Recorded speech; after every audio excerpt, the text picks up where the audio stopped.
નમસ્કાર દર્શક મિત્રો, સનસનીખેજ ન્યૂઝમાં આપ સૌનું હાર્દિક સ્વાગત છે। સમાચાર છે કે કાઉન્સિલરના અધિકારીઓ લોલીપોપ આપતા હોવાના આક્ષેપો।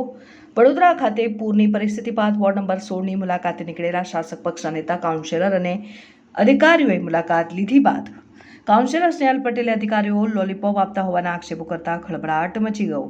વડોદરા શહેરમાં પૂરની પરિસ્થિતિને પગલે નાગરિકોમાં રોષ ભભૂકી ઉઠ્યો છે અને વિવિધ વિસ્તારોમાં કાઉન્સિલરો, નેતાઓ અને રાજકીય અગ્રણીઓ સામે વિરોધ ઉઠ્યો છે અને આજે વોર્ડ નંબર 16માં પૂરના પાણીને પગલે કરોડોનું નુકસાન નાગરિકોને પહોંચ્યું। સ્થાનિક કાઉન્સિલર સ્નેહલ પટેલની રજૂઆત બાદ શાસક પક્ષના નેતા શૈલેષ પાટીલ, ભાજપના વોર્ડના બંને કાઉન્સિલરો અને અધિકારીઓની ટીમ વોર્ડ નંબર 16માં મુલાકાત લીધી, જ્યાં નાગરિકોએ નેતાઓ અને અધિકારીઓ સમક્ષ પોતાનો રોષ ઠાલવ્યો। સાથે સાથે વહેલી તકે વરસાદી વિકાસ અને પાણીના નિકાલની યોગ્ય વ્યવસ્થા કરવા અને કાંસ ઉપર થયેલા દબાવ દૂર કરવા માંગ કરાઈ। તો બીજી તરફ નાગરિકોને પડખે રહેલ કાઉન્સિલર સ્નેહલબેન પટેલે અધિકારીઓ છેલ્લા 3 વર્ષથી લોલીપોપ આપતા આવ્યા હોવાનું આક્ષેપો કર્યા।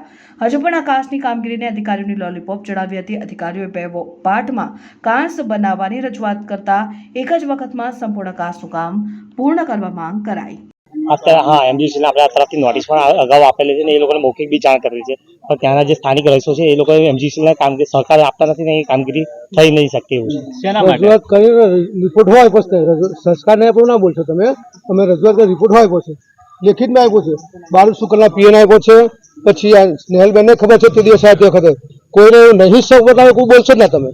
સરકાર વાળા છે ને યાર, સરકાર હમણાં સોસાયટી વાળા કીધું કે અહીંથી આ ડીપી હટાઈ જાય, છેલ્લે કોર્પોરેટ છે તો બધા સેલ થઈ ગયા છે।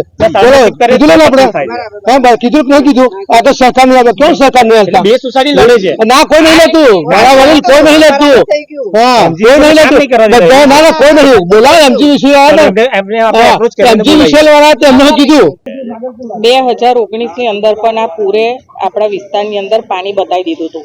2019 થી 2021 ની અંદર અમે કાઉન્સિલર બન્યા, એના પછી મૌખિક, લેખિત વારંવાર રજૂઆતો કરવા છતાં આજે અમની આંખો ખુલી છે, બહુ સારી વાત છે। મારું તો એવું કેવું છે કે અમે લેખિત આપ્યું, આટલા વર્ષોથી કાંસ બનાવ્યો કેમ નહીં?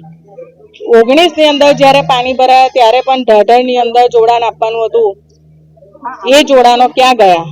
તો અત્યારે વહેલી તકે આ કામ થાય, પરંતુ જે લોકોએ દબાણો કરેલા છે પહેલા તો દબાણ દૂર કરવા જોઈએ।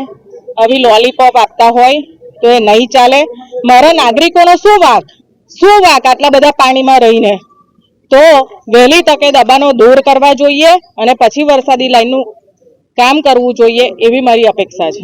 2 પાર્ટમાં કાંસ બનાવવાની વાત કરી રહ્યા છે, એક પાર્ટ અત્યારે જે ટૂંક સમયમાં ચાલુ થવાની વાત કરી, બીજો પાર્ટ તો હજી દૂરની વાત છે।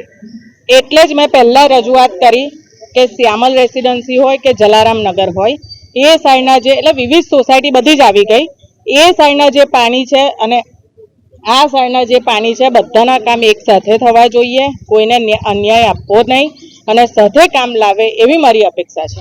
કાના હાઇટ્સની બાજુમાં સોમા તલાવની અંદર રિદ્ધિ સિદ્ધિ સોસાયટી છે, તેમાં લગભગ 15 થી 20 સોસાયટીનો સમાવેશ થાય છે। આ વખતે વરસાદના પાણીમાં લગભગ 7 થી 8 ફૂટ પાણી બી હતું।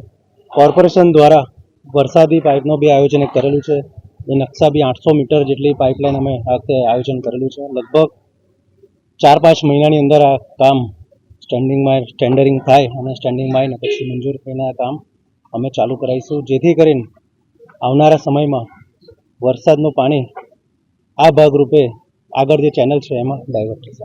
ખાસ કરીને જે કાંસ ઉપર દબાણો થયા તેના માટે શું કહેશો? દબાણો અમે જોઈ શકો છો કે જે દબાણો છે હાઈવે પર જેટલી દબાણો હતા એ 2 દિવસ પહેલાથી આપણે તોડવાનું ચાલુ કર્યું છે। એપ્રોચો નાના હતા, એપ્રોચો બી એ લોકોને કહીને પાઇપો મોટા કરી રહ્યા છે। અહીંયાની વાત કરું, જે વિસ્તારમાં તમે મુલાકાત માટે આવ્યા છો ત્યાં આગળ પાછળના રોડ ઉપર કાંસ હતી, કાંસની ઉપર દબાણ થયેલા છે, શું એ અત્યારે તમે જે કહો છો એની પર અમને વિઝિટ બાકી છે અને કરીશું, અને જો દબાણ હશે તો અમે નોટિસ આપીને તોડાવી દીધું।